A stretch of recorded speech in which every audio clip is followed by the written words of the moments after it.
नमस्कार बच्चों। आज हम कबीर द्वारा रचित साखियाँ कक्षा 9वीं के दूसरा भाग करने जा रहे हैं। संत कबीर हिंदी साहित्य के भक्ति काल की महान विभूति माने जाते हैं। उन्होंने अपने बारे में न कुछ कहकर भगत, उद्धारक और साधक का कार्य किया है। तो आपको मैंने पहले भी बताया कि कबीर दास जी निर्गुणी थे। उनका जो मानना था, ईश्वर इस विश्व के कण कण में विद्यमान है। वह फूलों की सुगंध से भी पतला, अजन्मा और निर्विकार है। कबीरदास जी कहते हैं, उन्हें बाहर ढूंढने की आवश्यकता नहीं, क्योंकि वह तो सदा हमारे साथ है। क्यों कहा?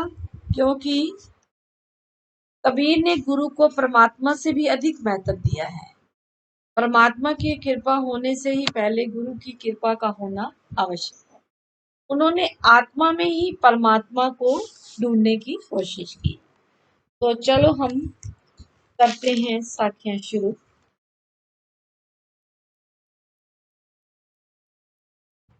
पखा पखी के कारणे सब जग रहा भुलान, निरपक होई के हरि भजे सोई संत सुजान।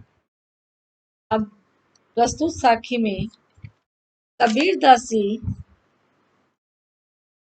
ये संसार जो है आपसी लड़ाई झगड़े और तेरा मेरा करते हुए भक्ति मार्ग से दूर होता जा रहा है, जो कि उसके लिए उचित नहीं। अब पखा पखी यानी पक्ष विपक्ष। कबीरदास जी कहते हैं कि यह जो संसार है, पखा पखी के कारण सब जग रहा भुलान। यह संसार पक्ष विपक्ष के झगड़े में उलझकर क्या कर रहा है? ईश्वर के नाम को भुलाकर उससे दूर होता जा रहा है। उसके लिए क्या हो गया है? तेरे मेरे का भेद ही प्रमुख हो गया है। निरपक होई के हरि भजे। अब इसमें उन्होंने कहा कि जो व्यक्ति निरपक्ष होकर यानी निष्पक्ष होकर ईश्वर का नाम लेता है, वही क्या है? संत सुजान। सोई संत सुजान यानी वही चतुर ज्ञानी संत है। कहने का भाव यह है कि यह जो संसार है वो झूठा है और उसे यहीं रह जाना है। तो इस संसार को छोड़ने के बाद मनुष्य के साथ यह नहीं जाएगा, बल्कि उसकी भक्ति और जो उसके द्वारा किए गए सत्य कर्म है, सत्कर्म है, वही उसी के साथ जाएंगे। इसलिए उसे ईश्वर के नाम की ओर उन्मुख होना चाहिए, ना कि संसार की तरफ। हिंदू मुआ राम कही, मुसलमान खुदाई, कहे कबीर सो जीवता, जो दू के निकट न जाए। इस साखी में कबीरदास जी फरमाते हैं कि मनुष्य क्या है? परमात्मा के रहस्य को बिना समझे धर्म के बंधन में पड़ा रहता है और स्वयं को परमात्मा के नाम से दूर कर लेता है। हिंदू मुआ राम कही। अब हिंदू और जो मुसलमान हैं, वो ईश्वर के वास्तविक सच को समझे बिना ही क्या कहते हैं कि राम और अल्लाह शब्दों के बारे में बोलते हैं कि हिंदू मुआ राम कही। हिंदू लोग किसको पुकारते हैं? राम को। और मुसलमान किसको करते हैं? खुदा को। तो दोनों इसी झगड़े में डूबते जा रहे हैं।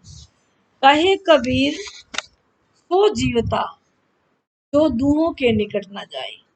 अब वही संसार को कबीरदास जी सावधान करते हुए कहते हैं कि जो इन दोनों में जो धोखा है, जो धोखे का जाल में नहीं फंसते हैं और जो सार्वभौमिक सत्य है उसको समझते हैं, तो वो प्रत्येक प्राणी के हृदय में जो बसने वाला भगवान है, राम और अल्लाह है, उसको पुकारते हैं। काबा फिरी काशी भया, रामे भया रहीम, मोट चून मैदा भया, बैठ कबीरा जी। अब प्रस्तुत साखी में कबीरदास जी कहते हैं कि परमात्मा क्या है? कण कण में विराजमान है, घट घट में समाया हुआ है। ना तो हमें किसी विशेष तीर्थ स्थान पर जाने की आवश्यकता है, ना वो किसी विशेष नाम से जाना जाता है। तो उसको कैसे जाना जा सकता है? हमारे की मन की जो अच्छी भावना हो और भक्ति के भाव से अगर हम याद करेंगे तो तुम्हें वो सहज रूप से ही प्राप्त हो जाएगा। काबा फिरी काशी गया। चाहे तुम मुसलमानों का जो पवित्र स्थान क्या है? काबा। चाहे तुम धार्मिक स्थल काबा में जाओ और हिंदुओं का जो क्या है? काशी। चाहे तुम हिंदुओं के धार्मिक स्थल काशी में जाओ, रामे भैया रहीम, चाहे उसे राम के नाम से ढूंढो चाहे रहीम के, वे वास्तव में क्या है? एक ही है। वो दोनों एक ही हैं, उसमें कोई भेद नहीं है। क्यों? क्योंकि वो एक सार्वभौमिक सत्य है। चाहे सब जगह एक सा ही दिखाई देगा आपको, लेकिन जो मनुष्य की सोच है वो अलग अलग मानने लगी है। इस प्रकार मोट चून मैदा भैया बैठ कबीरा जी। अब कबीरदास जी कहते हैं कि जैसे मोटा आटा ही मोटे आटे को ही किस में बदला जाता है? मैदे में बदला जाता है। उन दोनों में कोई अंतर नहीं है, भेद नहीं है। तो वो मनुष्य को संबोधित करते हुए कह रहे हैं कि हे मानव, तू बैठकर बिना भेदभाव के उसे खा या उसे अपना पेट भर। कहने का भाव यह है कि परमात्मा को चाहे कहीं भी ढूंढो, किसी भी नाम से पुकारो, वो वास्तव में एक है। ऊंचे कुल का जन्मया, जो करनी ऊंच न होए, सुबरन कलश सुरा भरा साधु निंदा सोए।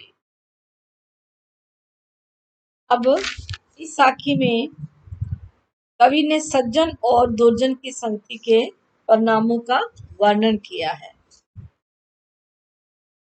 ऊंचे कुल का जन्म लिया। कवि कहते हैं कि ऊंचे कुल में, ऊंचे वंश में जन्म लेने से कर्म ऊंचे नहीं हो जाते। जो करनी ऊंच न होए, यानी सिर्फ जन्म लेने से कर्म ऊंचे नहीं हो जाते। सुब्रन कलश सुरा भरा। जिस प्रकार सोने के कलश में अगर मदिरा को भर दिया जाए, मदिरा यानी शराब भरा जाए, तो क्या करेंगे? जो सज्जन पुरुष होंगे, साधु निंदा सोई, यानी सज्जन पुरुष उसकी निंदा ही करते हैं। क्योंकि केवल ऊंचे वंश में जन्म लेने से कोई महान नहीं हो जाता, और उसे ऊंचा करके उसे महान कार्य कर्मों के अनुसार ही महान बनता है। यानी अच्छे हम कर्म करेंगे तो हम महान बन सकते हैं, ना कि ऊंचे वंश में जन्म लेने पर। धन्यवाद।